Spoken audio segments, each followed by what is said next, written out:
Hi guys, and welcome back to day 15. You made it this far. Pretty cool. So we've armed you with how to find stocks, how to investigate those stocks, the questions you should answer, the story, the elevator pitch. You know how to do it, right? That's good. But now you need money to buy stocks with. How do you do that? Well, remember back on day 2? Embracing your inner cheapskate. You must cultivate that. And today we're going to take that a step further and show you more practical steps on how you can do that and apply it later in life. Now, don't get me wrong. It's great to have cheap hobbies, cheap entertainment, friends who enjoy cheap hobbies, walks in the park, board games, and those sorts of things to keep your expenses down so you don't blow all the money you could invest on a massage chair or an Audi A7 or something else stupid like that. To have financial freedom early in life, your inner cheapskate is vital. Cultivate that inner cheapskate. Now, that should be obvious, but why is that? Well, one simple reason. Most people think you should invest whatever money you have left over after paying your expenses. In other words, most people think of it like this. Income minus expenses is your investing principle. It's what you can invest. Now, if you look up online, a lot of people refer to this as savings. Income minus expenses equals savings.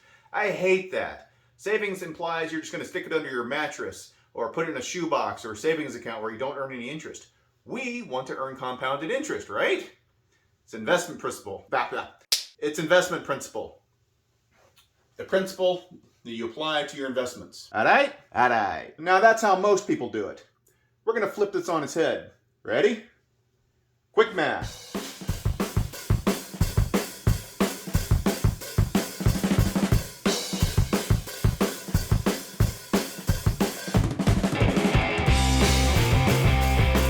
Income minus principal equals your expenses. In other words, pay yourself first before you pay for your expenses. Learn to live within your means with whatever's left over after you pay yourself. Every successful investor does this. Pay yourself first. Figure out what you want to invest based on what your income is and live off the rest. You live off of whatever's left over. You don't invest whatever's left over. So you set aside your investing principle first and you live off the rest. Use your inner cheapskate to live off of whatever's left over. This way you're investing as much as possible in your early years so that your principal has many years to compound with compounded interest. Remember compound interest? 3 components: interest rate, investing principle, and time. You want to maximize all 3, right? Well, to do that, you need to maximize our investing principle, which is what you do here. And then that also allows you to maximize your time by doing this early in your career, early as possible in life, so that it has a long time to grow under compounded interest. And you've already learned how to get as much interest as possible by picking really good stocks that will outperform the market over time. Now, many investment advisors will give you the 10% rule, saying you should invest 10% of what you make.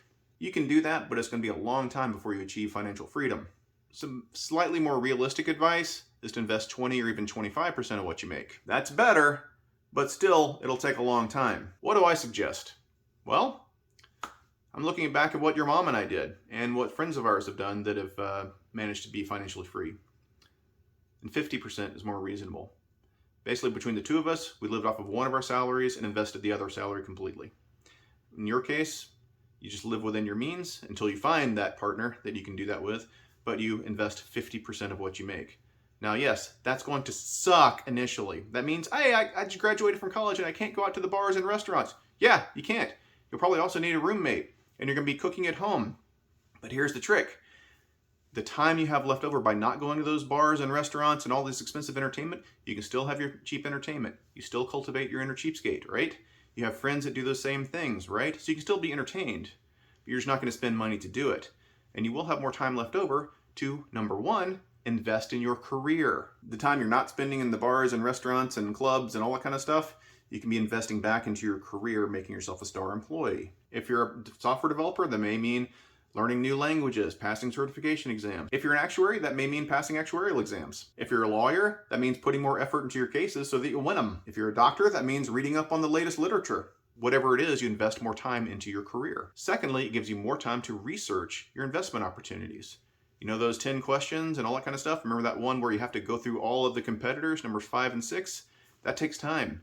Well, guess what? Now you have time because you're not going out to the bars and restaurants and clubs and doing all this crazy stuff, throwing all your money away. So let's look at this more practically.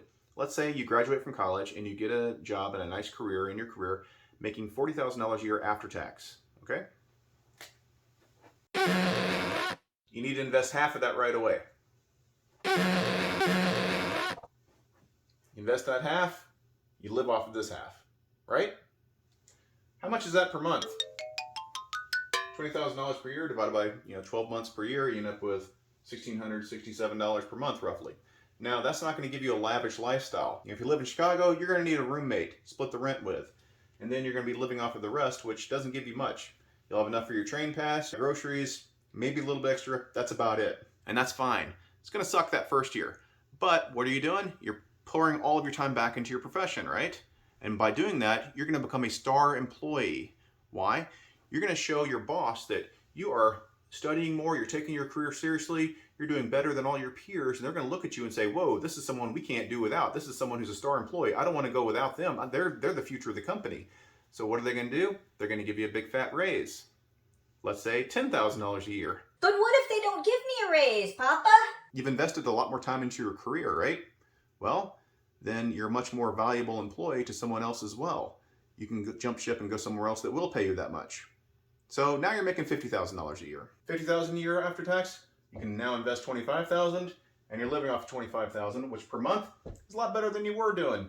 This is over $400 extra per month. You might even be able to go on a date to an actual restaurant every now and then. So let's say you keep this up, and well, let's look at a spreadsheet and see how this works out. Okay, boys, this is a spreadsheet real quick I created. Let's assume you're 23 years old when you graduate from college. If you did this, kind of thing. $40,000 for that first year, you'll invest 50%. So that means you have a principal of $20,000 to invest, and basically you're right there. Year zero is still just your investment will be $20,000. The next year, though, at age 24, let's assume you got that big fat raise, $10,000 there, which is 25%. Which if for people I've seen in careers, that's not uncommon for the star employees. Same 50%. Look at that. Your investing principal went up to 25. And now your investments are the previous year, E4 here. That investment times the interest rate, 8%, or whatever interest rate we want to do here, plus the amount we just put in. Let's take this down a little bit. Let's take all these guys and let's say 3 years. So after 5 years, investing 50%, you'd have $186,000 invested. Now, just curious, what if you did this for a long time? What if you kept this up for years and years and years?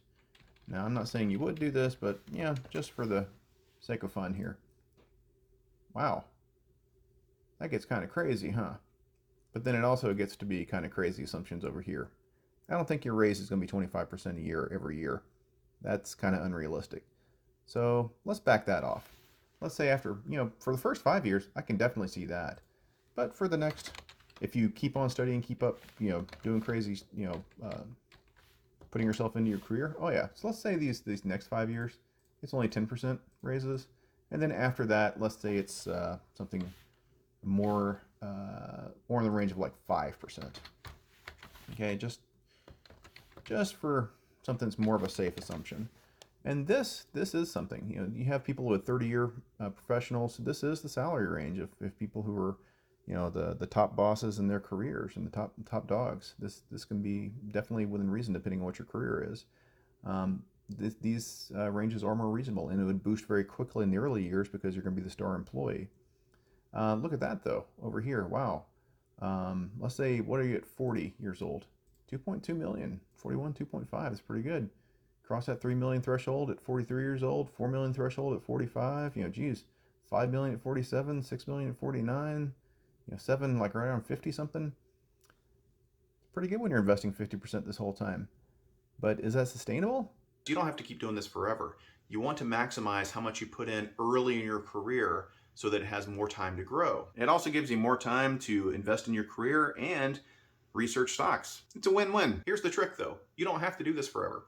My advice is only do this 50% thing for the first 5 years. Then for the next 5 years, you only have to invest 40%. Then every year after that, you can limit it down to 30%. Let's take a look at that spreadsheet again with these assumptions. Okay, boys, let's assume that only the first 5 years, 1, 2, 3, 4, 5 are invested at 50%. Then let's assume the next 5 are at 40%. Oops, helps if I don't do percent, 40%. So it's 1, 2, 3, 4, 5. And let's make these others 30%. 30%. And let's just copy that down. And what happens here? Still pretty darn good. By the time you're 42, you hit that $2 million threshold. You know, you're 36, you hit that 1 million. You know, 50 years old, 4.4 million. This is pretty good stuff. Let's see what happens if we took our foot off the gas. Just curious. At say age, I don't know, let's even go earlier. Let's say age 45. So we quit investing. Okay? We just don't even worry about it. Well, look at that. It's still growing like crazy. Because you have such a big base at this point, you don't need to keep putting money in. It will grow on its own. So how do you know when you're done? How do you know when you can stop saving?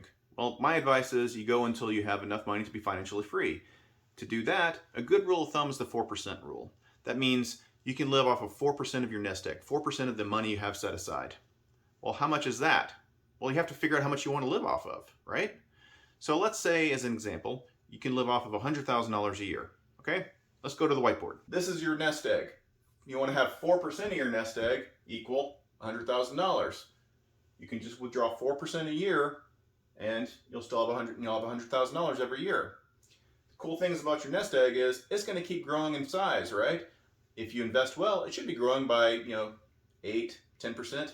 Even if you invest conservatively, 5, 6%.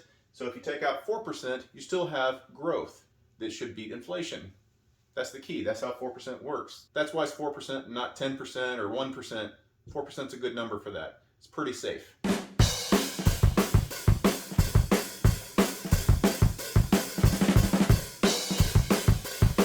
Divide both sides by 4%. You have 100,000 divided by 4 over 100, which is 4%, which is multiplying it by 100 over 4, right?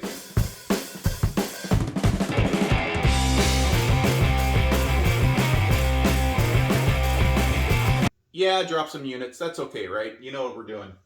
Imagine the dollars in here and everything else, percents. But $100,000 divided by 4 over 100 is the same thing as multiplying by 100 over 4. 100 over 4 is 25. 100,000 times 25 is 2.5 million. You'd need $2.5 million to be able to live off of 100,000 a year. Now, this isn't quite that easy.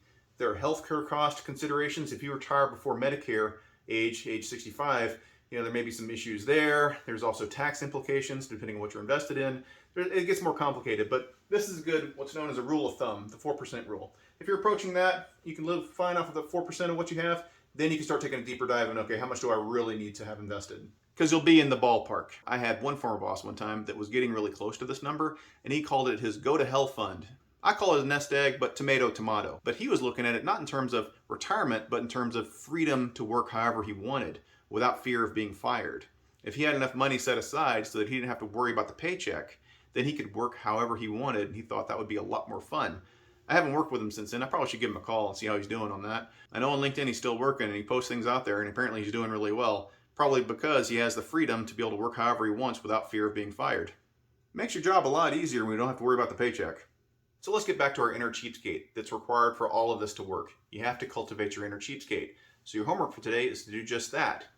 Think of 5 things that we spend money on currently, either you yourself or us as a family that we do, and think of 2 serious alternatives where we can either do it for free or spend less money doing them. I'm not talking pie in the sky things, I'm talking serious alternatives that we'd seriously consider, okay? So 5 things we do, I want to see 2 alternatives for each of those things where we can save money. You got this? You got this.